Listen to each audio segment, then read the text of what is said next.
Boa noite, meu nome é Isla Pimentel, eu sou enfermeira pela Universidade Federal de Alagoas e atualmente eu sou residente no programa de enfermagem obstétrica pelo Hospital Sofia Feldman.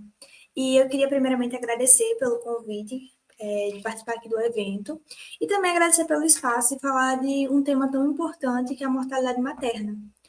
Então, eu vou apresentar para vocês sobre os 10 passos de cuidado obstétrico para a redução da mortalidade materna, que é um tópico bem importante, principalmente no contexto atual que a gente vive, um contexto de uma cultura cesarista, que a gente não dá tanta atenção devida às nossas gestantes como deveríamos.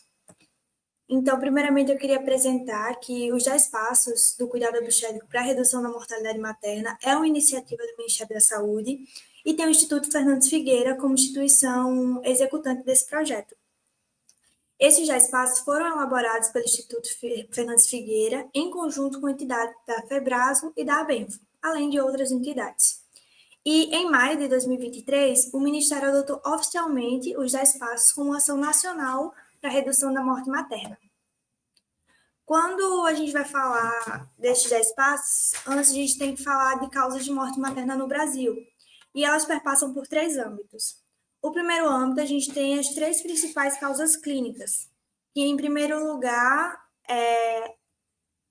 a gente tem a hipertensão, as síndromes hipertensivas, que são intercorrências clínicas caracterizadas pelo aumento da pressão arterial materna, especialmente na população negra. E ela é responsável por 10 a 15% das mortes por causas diretas no Brasil. Em seguida, a gente tem as síndromes hemorrágicas, que são responsáveis pelo maior percentual de mortes paternas no Brasil e no mundo. E seu enfrentamento contempla ações tanto para o correto diagnóstico, a identificação da causa e o estabelecimento de intervenções assistenciais em tempo oportuno e de forma resolutiva. Ou seja, não adianta a gente só identificar a hemorragia, a gente tem que saber como agir.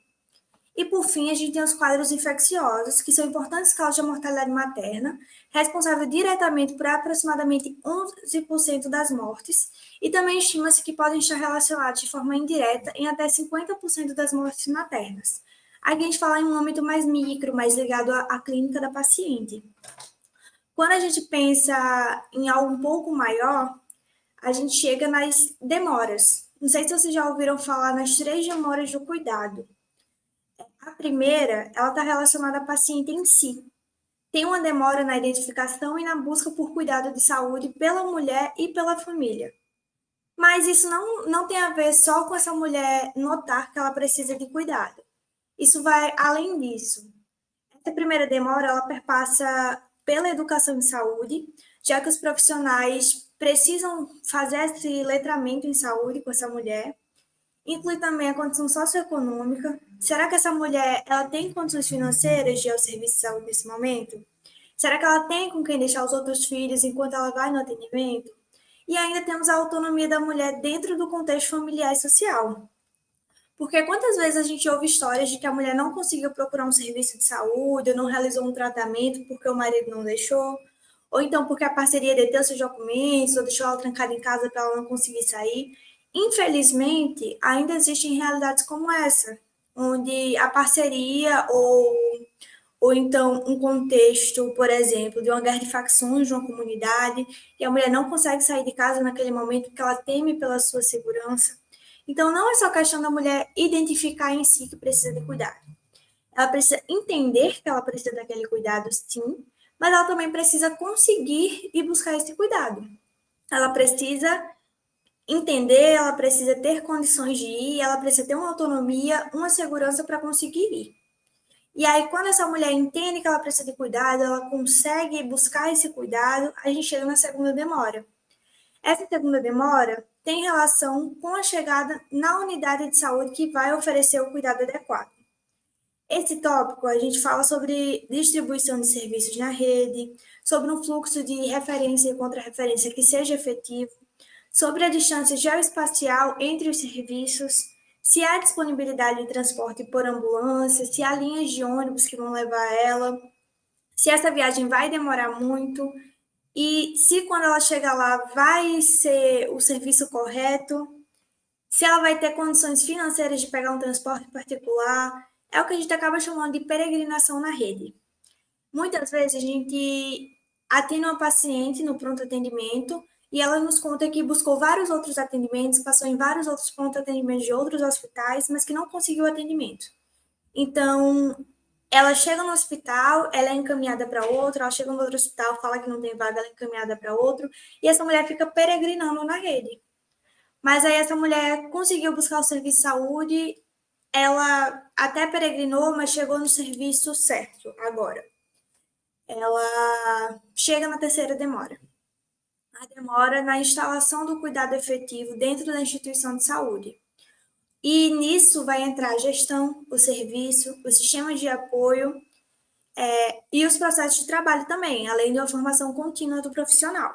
Essa mulher chegou no lugar certo, mas o pronto atendimento está lotado, ela foi triada e não identificaram que era algo mais urgente, demorou para passar na consulta, demorou para iniciar o tratamento adequado.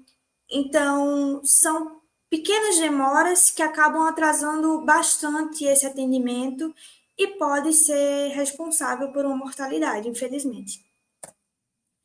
E a gente chega no terceiro âmbito, que é um âmbito de um ponto de vista mais cultural, e ele se torna mais macro, porque a gente não pode negar que nosso país tem o racismo em suas raízes e até hoje a população sofre as consequências disso.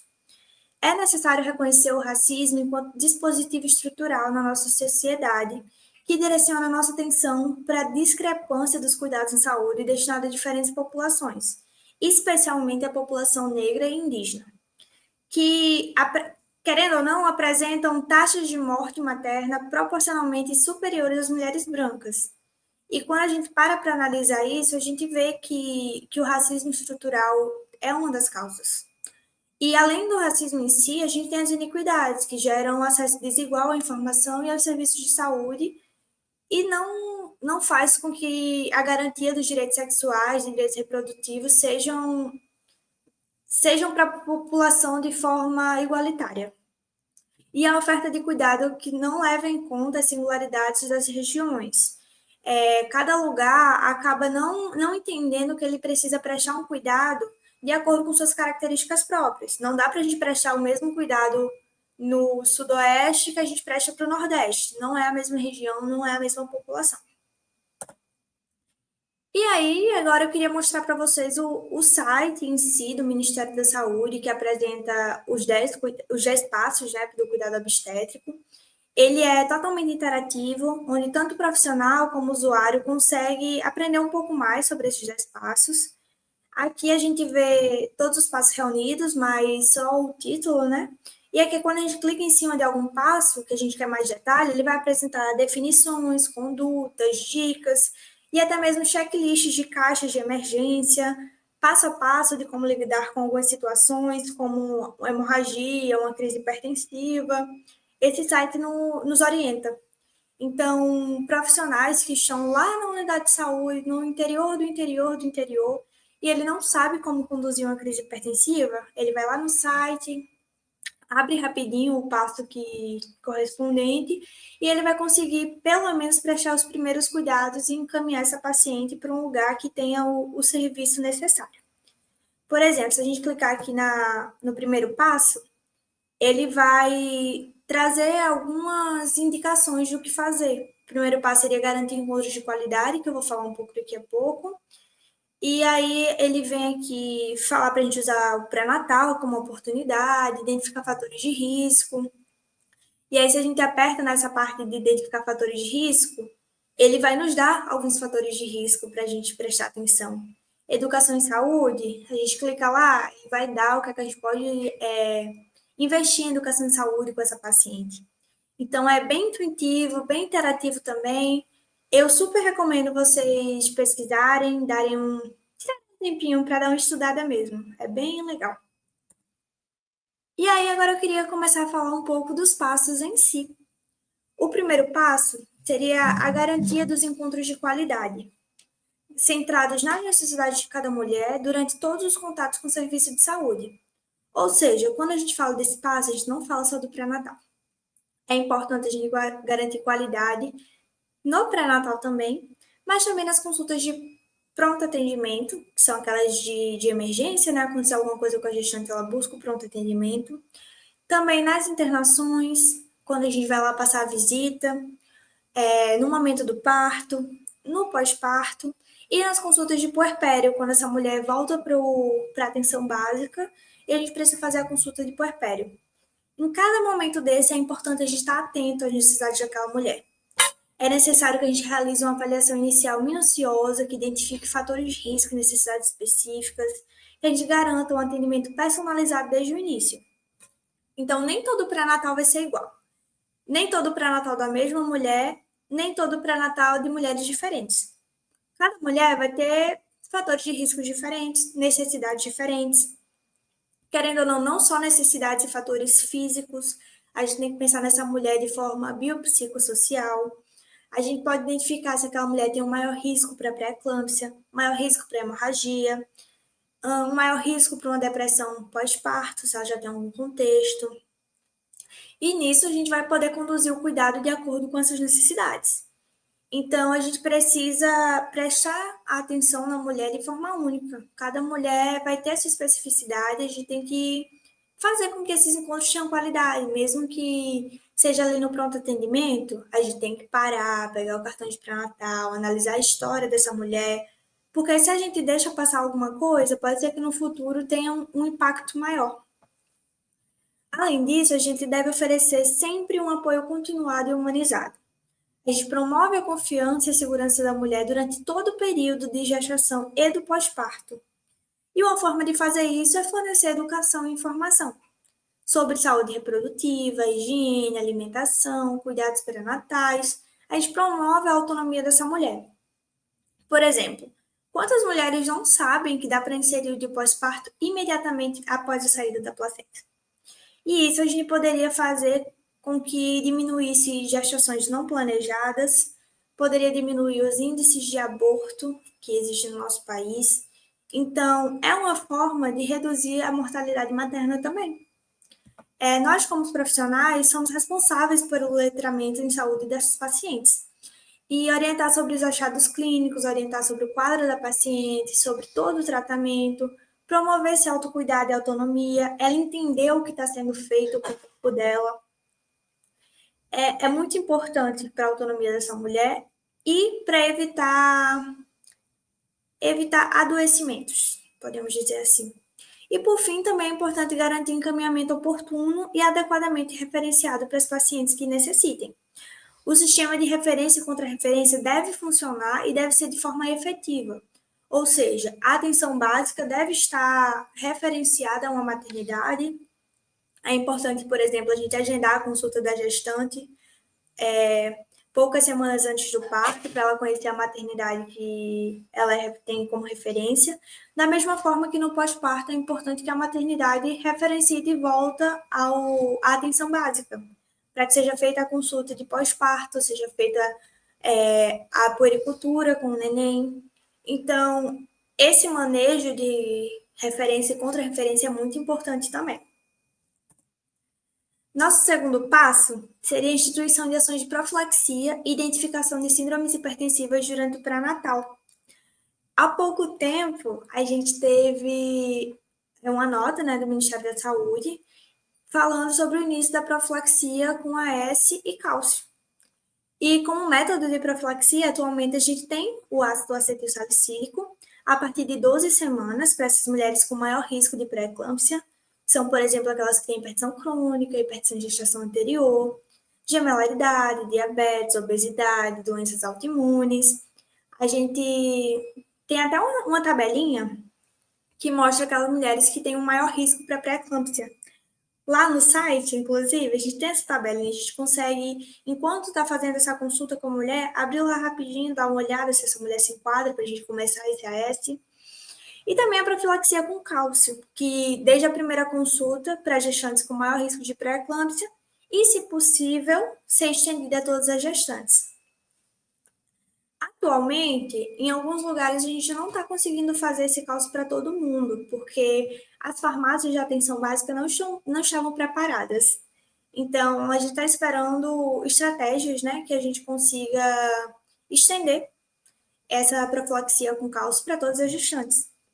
E, além disso, a gente também tem que ficar atento a alguns sinais, como o ganho de peso excessivo, um edema excessivo, principalmente em rostos e mãos, PA maior ou igual a 140/90, que já configuraria 2 episódios, né, mais de 4 horas, já seria hipertensão gestacional, ou uma hipertensão crônica, dependendo de quantas semanas ela tiver. E também orientar sobre os sinais de gravidade, que seria cefaleia, epigastralgia e escotomas. Então, é importante a gente ter uma maternidade de referência, porque se essa paciente começar a apresentar esses sinais, ela por conta própria pode perceber que ela precisa desse cuidado, não peregrinar na rede, né? Não ter a segunda demora também, e chegar ao serviço certo de forma mais rápida, não tendo a terceira demora também. Então, além das medicações, é importante a gente fazer essa educação em saúde e estar atento a esses outros sinais, realizar a aferição de PA em todas as consultas e se atentar a esses pacientes que têm o maior risco de desenvolver a pré-eclâmpsia. Para saber manejar os casos de síndrome hipertensivas, é importante que a gente saiba definir os diagnósticos também. Então, a hipertensão arterial crônica seria a presença de hipertensão prévia à gestação, ou que ela seja identificada antes das 20 semanas de gestação e que persista após 12 semanas no pós-parto. Ou seja, se a paciente teve 2 aferições de PA maior ou igual que 140/90 antes de 20 semanas, 2 aferições com intervalo mínimo de 4 horas, tá? Então, ela vai se configurar como hipertensão crônica. Mas se essas aferições alteradas aconteceram após 20 semanas e antes elas eram normotensas, a gente vai configurar como hipertensão gestacional, contanto que não haja proteinúria ou disfunção de órgãos-alvos. Então, é importante que quando a gente identifica uma hipertensão gestacional, uma hipertensão crônica, a gente peça os exames para rastreamento de pré-eclâmpsia também. Porque a pré-eclâmpsia, ela vai se configurar como essa hipertensão gestacional ou crônica, associada a uma proteinúria ou disfunção de órgãos-alvos. Ela só é pré-eclâmpsia se for hipertensão gestacional ou uma PE sobreposta à hipertensão crônica se houver uma hipertensão crônica. Então, para definir PE, a gente precisa que essa hipertensão crônica ou gestacional esteja associada a uma proteinúria. Essa proteinúria ela pode ser identificada através de uma proteinúria 24 horas, quando ela for maior de 300, ou pela relação proteína-creatinina, que seria maior que 0,3. Ou ainda, em alguns consultórios, a gente consegue fazer aquele exame da fitinha na urina, e se ela identificar mais de 2 cruzes de proteína na urina, a gente já considera também. Ou ainda, a gente consegue configurar PE, né? Se houver associação a disfunções, mesmo que não haja proteinúria, como, por exemplo, um TGO maior que 40, uma plaquetopenia de menor que 150.000, um LDH 2 vezes maior que o normal, uma creatinina maior que 1,0, ou ainda a presença de uma disfunção útero-placentária, que é onde entram os fetos SIUR, a gente também pode considerar como PE. O passo 6, a gente junta com 2 porque eles estão associados. O passo 6 fala que a gente deve garantir o reconhecimento precoce e o tratamento oportuno e adequado dos quadros de síndromes hipertensivas graves na gestação. Então, a gente precisa identificar as mulheres com iminência de eclâmpsia, que são aquelas que apresentam hipertensão e sintomas como cefaleia nucal, dispneia, epigastralgia, escotomas, ou ainda as crises hipertensivas, que seriam uma PA maior ou igual que 160/110, independente de sintomas. A gente precisa garantir a disponibilidade de uma caixa de atendimento e assegurar de uma rede de referência para rápida transferência para o adequado nível de atenção dessa paciente. Que é o que eu falei, que lá no site tem alguns checklists de caixas de emergência. E lá tem a caixa de emergência dessa situação, inclusive, e a gente deve se atentar ainda aos sintomas de PE com sinais de gravidade, que são aquelas que têm sintomas, e a importância da realização dos exames laboratoriais para a gente detectar precocemente uma síndrome HELP, que ela é reconhecida, né, pelo seu acrônimo HELP e significa hemólise, enzimas hepáticas aumentadas e plaquetopenia, que seria um agravamento da pré-eclâmpsia. Então, não só temos a pré-eclâmpsia, temos a eclâmpsia, que é quando ocorre a convulsão, e ainda temos a síndrome HELP, que é quando o corpo começa a ter os seus órgãos-alvos afetados por essa crise hipertensiva. E o sulfato de magnésio é um anticonvulsionante de primeira escolha nesse momento. E ele deve ser realizado nos casos de pré-eclâmpsia com sinais de gravidade, na iminência de eclâmpsia, na eclâmpsia, na síndrome HELP e na hipertensão de difícil controle. Então, ele é muito importante nesse momento. É muito difícil a gente ter algum problema relacionado ao sulfato de magnésio. Mas aí é importante que a gente conduza essa mulher para o nível de atenção adequado para a gente conseguir um ambiente adequado para esse manejo da crise hipertensiva. Mas a gente também tem alguns medicamentos para uma emergência hipertensiva que podem ser iniciados na atenção básica, como o nifedipino, que a gente começa com uma dose de 10 miligramas, 30 minutos depois a gente reafere essa PA, se continuar como crise hipertensiva, a gente dá a segunda dose, com mais 30 minutos a gente reafere, se ainda continuar a crise hipertensiva, a gente dá a terceira dose. Se não resolveu, a gente vai para a hidralazina ou para o nitroprusiato de sódio. Então, são medicações que são importantes nesse momento para a gente conseguir controlar essa crise e ela não piorar o quadro clínico da paciente, não piorar esse ataque aos órgãos-alvos dessa paciente também. O passo 3, a gente fala da triagem oportuna de infecções do trato geniturinário.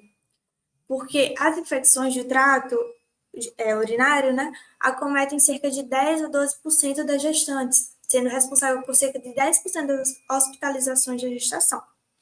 Aqui no Sofia a gente tem várias pacientes com pielonefrite, inclusive, é um exemplo. E a gente precisa solicitar uma urocultura e um antibiograma, ao menos na primeira consulta e no primeiro trimestre. Sendo também muito importante que a gente trate adequadamente a bacteriúria assintomática e as infecções urinárias e realize o controle de cura depois. Esse controle de cura tem que ser com urocultura pós-tratamento. Então, a gente solicita essa urocultura para controle de cura na consulta subsequente ao final do tratamento. E também é importante que a gente avalie o corrimento vaginal dessas pacientes, principalmente quando houver alguma queixa, porque a gente tem que ter uma atenção especial a casos de vaginose, candidíase e tricomoníase recorrente. Essas infecções do trato geniturinário possuem associação com ruptura prematura de membranas, prematuridade, coraminionite, baixo peso ao nascer, sepse materna e neonatal e aumento na admissão em UTI neonatal e morte perinatal. Então, parece ser algo pequeno, mas é algo que tem muito impacto, principalmente se essa infecção evoluir para uma pielonefrite. O passo 7, a gente deve garantir o reconhecimento precoce e tratamento oportuno e adequado de quadros infecciosos na gestação. Também está juntinho do passo 3, porque eles estão interligados. Mas nesse passo, ele fala para a gente identificar sinais de deteriorização clínica e alterações de sinais vitais que podem indicar sepse materna. Também é importante que a gente esteja atenta não só na gestação, mas durante o puerpério também. Aquelas queixas de dores de cicatriz operatória, febre, dor na mama, são alguns sinais para a gente ter um pouco mais de alerta. Outros sinais de alerta são febre, mal-estar súbito, tosse e falta de ar, disúria, secreção com dor fétido, dor abdominal que não passa, mama avermelhada com fissura, engurgitamento, dor em ferida operatória ou estrutura perineal que é refratária à medicação. E alguns fatores de risco para esses quadros infecciosos é o corrimento vaginal, que a gente falou lá no terceiro passo, é uma doença inflamatória pélvica, a paciente ter estrepto B positivo, cerclagem cesariana, diabetes mellitus, imunodeficiência, hepatites, HIV, são vários fatores de risco, então é importante que a gente esteja atento a todos os pacientes, na verdade. E aí a gente tem alguns dos principais quadros infecciosos, que seria pielonefrite, que é a infecção do trato urinário superior, a endometrite, a coraminionite, o aborto infectado e a pneumonia. São alguns exemplos, né, dos principais quadros. E nisso a gente entra na hora de ouro da sepse, que seria os antibióticos serem iniciados dentro de 1 hora após o diagnóstico. Mas para isso a gente precisa que o profissional de saúde esteja atento aos sinais de alerta para esse possível quadro de sepse. Porque se ocorre aquela terceira demora de chegou no lugar certo, mas a gente não consegue prestar aquele atendimento de forma rápida, não adianta nada. Cada hora de atraso na administração de antibiótico aumenta o risco da mortalidade. Então, nessa primeira hora, a gente precisa de acessos calibrosos, coletar laboratoriais, coleta de 2 hemoculturas de sítios distintos antes de iniciar o ATB, porque se a gente começa o antibiótico, essa hemocultura vai ficar prejudicada. Iniciar o antibiótico em até 1 hora, fazer a expansão volêmica nessa paciente, vasopressor se for necessário e, claro, a monitorização contínua de sinais vitais. Então, a gente precisa que essa paciente chegue no pronto atendimento, ela já procurou o serviço, chegou no serviço que pode ajudar ela, a gente ainda precisa fazer com que esse serviço seja eficiente, a gente precisa começar, nessa primeira hora, a tratar esse possível quadro de sepse. Mesmo que depois a gente descarte, a gente precisa fazer esse diagnóstico clínico, mesmo que seja descartado depois por exames, mas esse diagnóstico clínico para iniciar e garantir essa hora dourada da sepse, para a gente ter um bom retorno, um tratamento efetivo e reduzir esse risco de mortalidade materna. No quarto passo, a gente fala da identificação precoce de sinais de gravidades clínicas maternas e garantia do tratamento oportuno. Não sei se vocês conhecem o score de Mills, aqui a gente chama de SISMON também, que é para a gente ver o risco de mortalidade materna. E a gente precisa incluir esses scores de gravidade especificamente para a gestação. Então, o Mills é específico da gestação e ele foi implementado com o objetivo de reduzir o tempo entre o reconhecimento, o diagnóstico e o tratamento de complicações.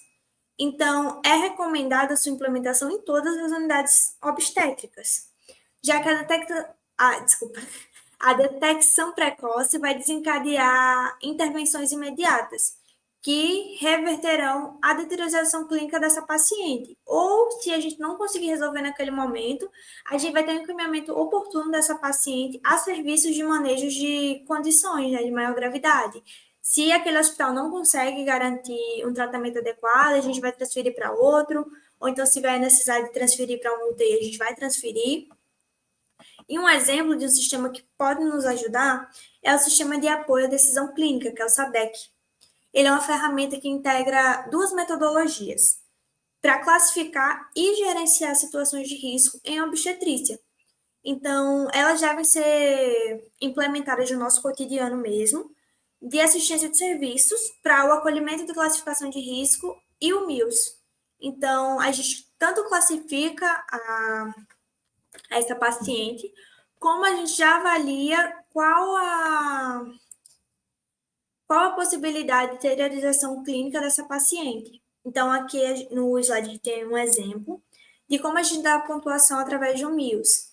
Se ela está com temperatura normal, ela recebe 0.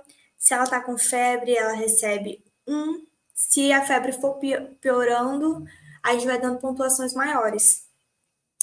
Então, se essa paciente recebe pontuações cada vez maiores, a urgência de atendimento é maior. E também, não só a urgência, mas também, como é que eu posso falar? A necessidade de intervenção é maior. Deve ser mais rápida e deve ser mais intensiva. E o tratamento oportuno dessas condições, que são potencialmente ameaçadoras à vida, só poderá ser instituído se houver o reconhecimento. Então, o SADEC está aí como opção, deixa até o QR Code, se vocês quiserem abrir para dar uma olhada. Ele é muito interessante, porque a gente insere os dados da paciente, ele mesmo já fala o grau de alerta para essa paciente, e até já indica a você algumas ações que devem ser adotadas naquele momento. O passo 5, ele é um dos mais importantes. Eu acho que poderia vir até antes, que é o oferecimento de treinamento das equipes de assistência regularmente para o pronto reconhecimento e condução de casos de urgência e emergência obstétrica. fala um pouco muito daquela terceira demora que a gente conversou no início, porque é de extrema importância que a gente capacite esses pacientes, esses profissionais, porque eles precisam identificar o problema para poder saber como intervir. Então, alguns exemplos de estratégias educativas que podem ser aplicadas são a revisão teórica, grupos de discussão, simulação in situ, simulações surpresas, que são aquelas que acontecem durante o plantão está lá normal, do nada você está numa simulação, e também o debriefing, que seria uma conversa, né, entre a equipe após uma situação de emergência, para conversar como foi que a equipe se saiu, se houveram erros, se houveram falhas, se tem coisas que podem ser melhoradas. Então, é uma forma de desenvolver a crítica clínica mesmo, a parte crítica da gente durante o atendimento. A gente saber reconhecer quando está acontecendo uma parada cardíaca, uma distorção de ombro, uma hemorragia. Não tem como a gente iniciar um protocolo, por exemplo, se a gente não identificar que aquilo está acontecendo. Não tem como eu dizer, vamos abrir o protocolo de hemorragia. Mas eu sei identificar uma hemorragia? Então, além de ter essa conversa contínua com a equipe, é importante que sejam desenvolvidos também e revisados os protocolos institucionais. Então, a gente precisa de educação permanente e continuada dessa equipe. A gente precisa que exista o protocolo, a gente precisa que essa equipe seja treinada e que seja sempre relembrado e também atualizado essa equipe. Porque não adianta a gente estar com um protocolo bom para 2000. Se em 2025 a gente tem protocolos completamente diferentes e muito mais atualizados para cada emergência. Então, a gente precisa estar sempre atualizado também. O passo 8 fala sobre a garantia do reconhecimento precoce e tratamento oportuno adequado de síndromes hemorrágicas na gestação e puerpério. A gente tem aqui a classificação de risco para hemorragia pós-parto, que tem alguns tópicos, por exemplo, pacientes que têm um descolamento prematuro de placenta, automaticamente elas têm um alto risco de hemorragia pós-parto. Pacientes que têm uma cesariana anterior, elas tinham um médio risco, mas se a gente tem dois riscos médios, por exemplo, obesidade e uma cesariana anterior, ela já se enquadra como alto risco. Então, já precisa de uma observação maior também. Também, outro fator importante seria a gente identificar o local da inserção da placenta ou uma suspeita de acretismo, principalmente para aquelas que vão para uma próxima cesariana. Ou então, se tem uma suspeita de acretismo, a gente tem um maior cuidado, porque a gente precisa ir para uma cesárea, por risco de retenção placentária também. Uma estimativa do volume de sangramento, que a gente está ali no parto normal. A gente sabe que tem o normal perder até 500 ml, a gente tem um olhar clínico para saber se ela já tem mais de 500 ml, se já é uma hemorragia. Uma avaliação sistemática dos sinais vitais também, incluindo o índice de choque. Eu até deixei aí o índice de choque, seria uma frequência cardíaca dividida pela pressão arterial sistólica. Ela é normal se ela tiver menor que 0,9. Então, se tiver maior que 0,9, essa mulher já tem um risco de choque, a gente já precisa intervir. E também a gente tem a profilaxia, né? Que é a administração das 10 unidades de ocitocina intramuscular em todas as parturientes após o desprendimento fetal. Então, é muito importante que a gente garanta isso para as pacientes.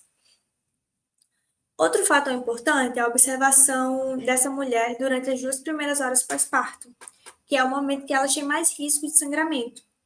E entre os sangramentos que podem acontecer, a gente não tem só os pós-parto, a gente tem algumas hemorragias que são gestacionais, como, por exemplo, o abortamento, e durante essa hemorragia ele pode ser abordado de forma expectante ou através de uma intervenção, que seria ou misoprostol ou o esvaziamento uterino através de um mil.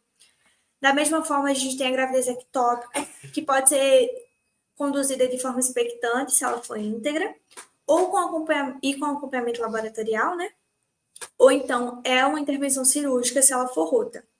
Além disso, a gente tem a molividade-forme, descolamento prematuro de placenta prévia, que também vão precisar de intervenções. Já nas hemorragias puerperais, quando acontece uma hemorragia, a gente precisa classificar o que é que está causando essa hemorragia. Então, Primeiro, a gente classifica lá aquela mulher, qual o risco dela, e para baixo risco, por exemplo, a gente vai ter um manejo ativo, uma observação rigorosa por 2 horas, que eu já falei, e a gente também incentiva a presença do acompanhante, porque ele vai ser um olho a mais para ajudar a gente a identificar um sangramento aumentado. Se essa mulher tem um médio risco, a gente vai adicionar ainda, avaliar, ter um acesso calibroso ali, por segurança, avaliar ter a tipagem sanguínea dessa mulher e um hemograma recente. E se essa mulher tem alto risco, a gente ainda pede uma prova cruzada e uma reserva de 2 bolsas de sangue. Mas mesmo assim, a gente já estava ciente lá que essa mulher tinha um risco, então ela era baixo risco, mas mesmo assim evoluiu para hemorragia. O que é que a gente faz? A gente tem que identificar o que é que está causando essa hemorragia, que é o que a gente chama dos 4 T's.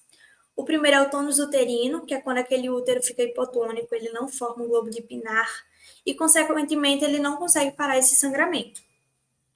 O segundo T seria o trauma, que seria uma laceração que está sangrando ali, precisa suturar, estancar esse sangramento, senão não vai parar. O terceiro seria o tecido, que seria a presença de, por exemplo, algum resto placentário, que vai ter que ser removido para conseguir parar esse sangramento. E quando fica algum resto placentário e conseguem retirar, parece que automaticamente faz o globo de Pinar e resolve esse sangramento. É impressionante, a obstetrícia é muito maravilhosa. E por fim, a gente tem a trombina também, que seria alguma deficiência de coagulação no sistema dessa mulher. E aí eu coloquei aí a caixa de emergência para hemorragia pós-parto, que também tem um checklist lá no site dos Gespassos. E o mais importante para ter nesse momento seria a ocitocina, ergometrina, ácido tranexâmico, misoprostol e um balão para tamponamento uterino. E importante também a gente ter um protocolo para lidar com essa hemorragia, porque não adianta nada a gente ter 1 milhão de medicações lá à nossa disposição e a gente não saber em que ordem fazer essas medicações, como diluir essas medicações, em que momento vai precisar de um balão, em que momento precisa de um misoprostol. Então é importante que a instituição tenha um protocolo para a gente saber como agir. O nono passo, a gente fala sobre a redução de taxas de cesarianas desnecessárias, que é um tópico sensível na cultura brasileira, porque nosso país, eu não sei nem explicar em que momento as cesáreas viraram algo muito mais seguro do que um parto normal.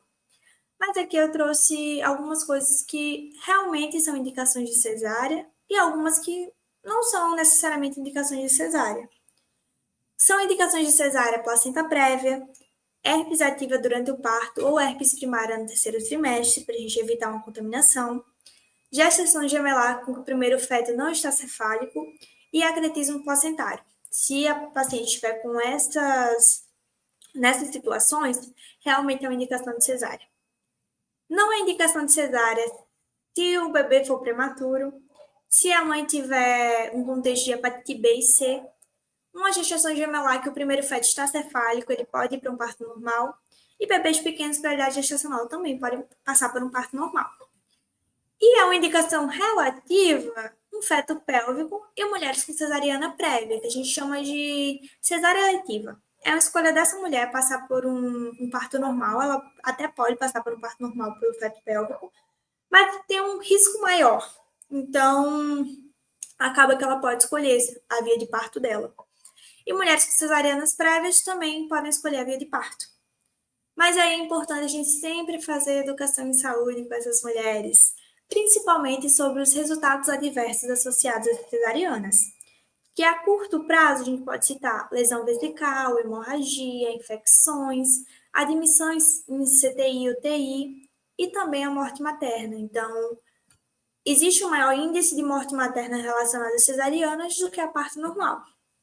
E a longo prazo, a gente pode citar o acretismo placentário nas próximas gestações, ruptura uterina, incontinência urinária e fecal e depressão pós-parto, porque como essa mulher passa pela cesariana, o bebê não tem contato com a microbiota vaginal, ele tem mais dificuldade em estabelecer o pele a pele, consequentemente, ele tem mais dificuldade em estabelecer a amamentação.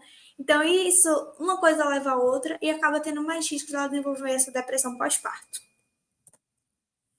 Então, a redução das cesarianas desnecessárias existe uma abordagem multifacetada.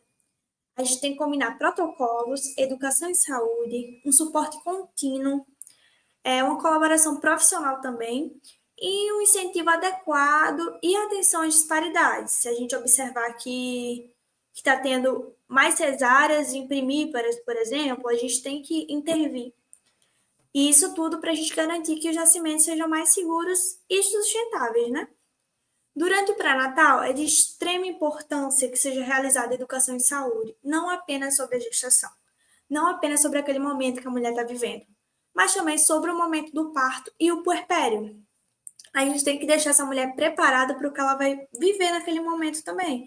É importante que ela entenda toda a fisiologia do parto, que ela entenda as dores que talvez ela venha sentir, técnicas de respiração, técnicas para ela ficar mais calma, entender os direitos dela também, por exemplo, o direito ao acompanhante, o direito a parir na posição que ela quiser. E assim a gente vai empoderar essas mulheres a tomarem decisões informadas.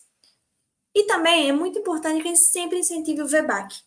O VBAC seria um parto vaginal pós uma cesárea anterior, e ele é possível sim de acontecer.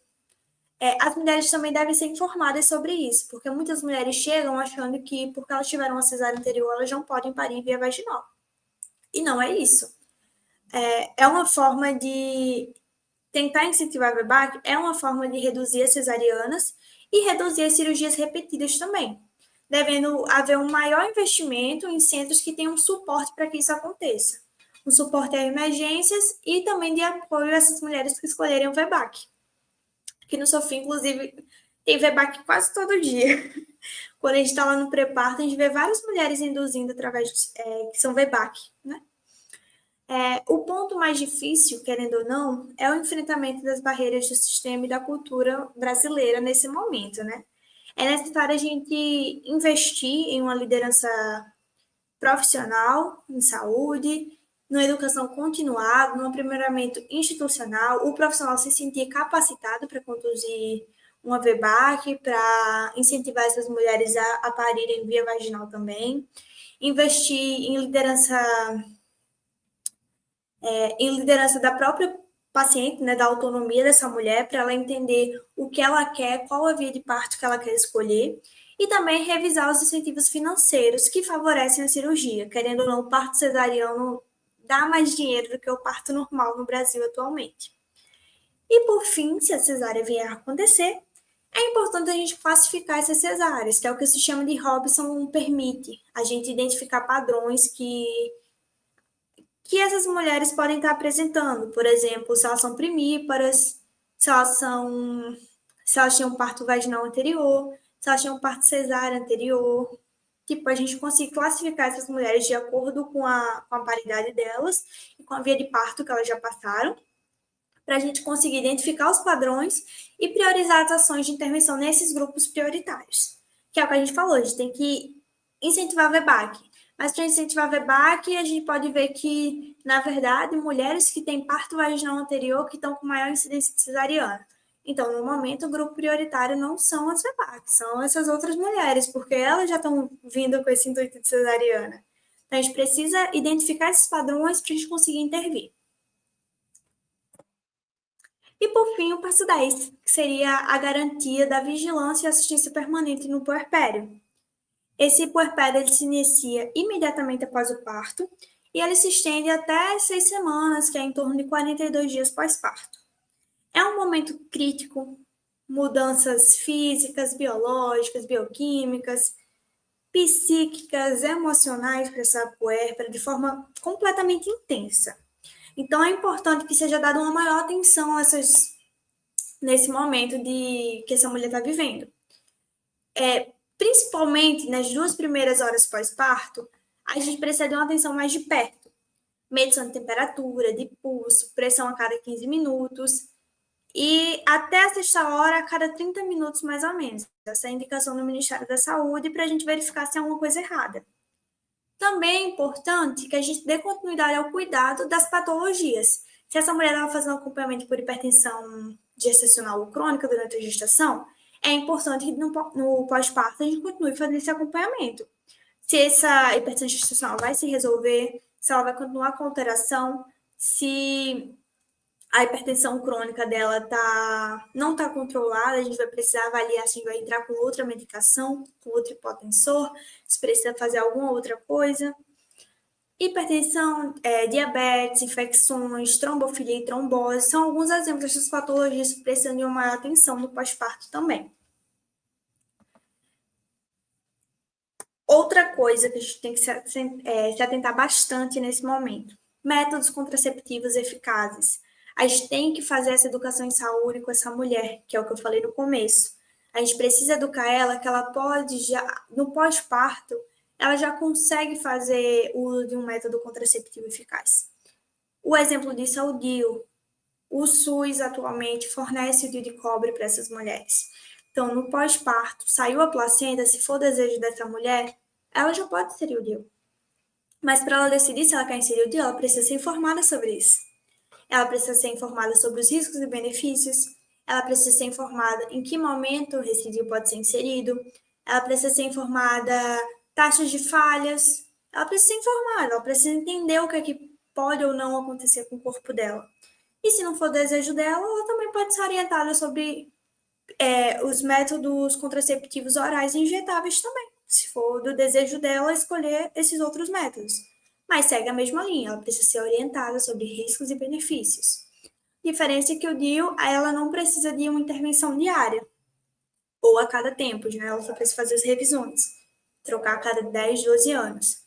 Diferente de um dispositivo oral ou injetável, que ela precisa ter regularmente ali diariamente, ou então a cada mês, a cada 3 meses. Então, é muito importante ter essa orientação.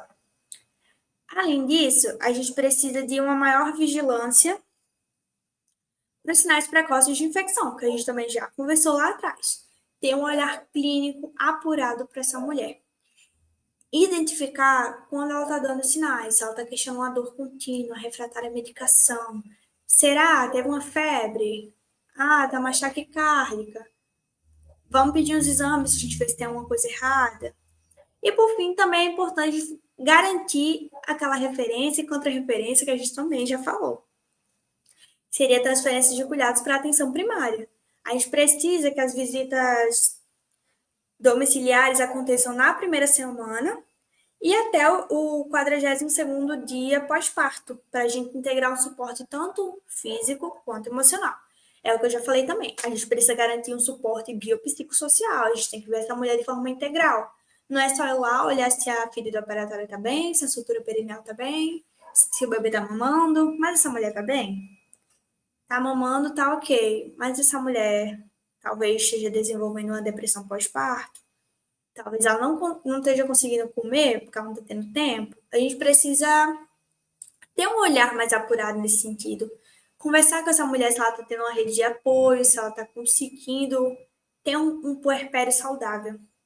E aí a vigilância e o apoio contínuo durante todo esse puerpério vai garantir a identificação precoce dos riscos, vai melhorar a recuperação dessa mãe, vai fortalecer o vínculo do binômio mãe-bebê, que são essenciais para reduzir as complicações e salvar vidas. Então, não acaba quando o bebê nasce. A mortalidade materna pode acontecer no pré-natal, pode acontecer no parto, pode acontecer no pós-parto. A gente precisa ter um olhar mais apurado para todo esse ciclo gravídico puerperal dessa mulher.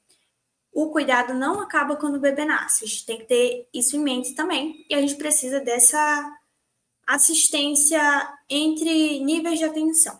A gente precisa dessa referência contra referência de forma efetiva.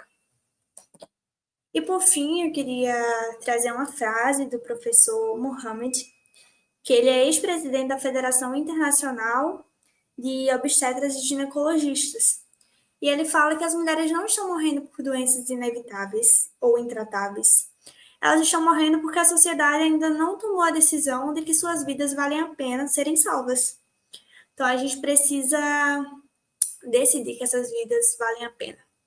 A gente precisa pensar que um olhar diferenciado, pegar um detalhezinho a mais, pode salvar uma vida.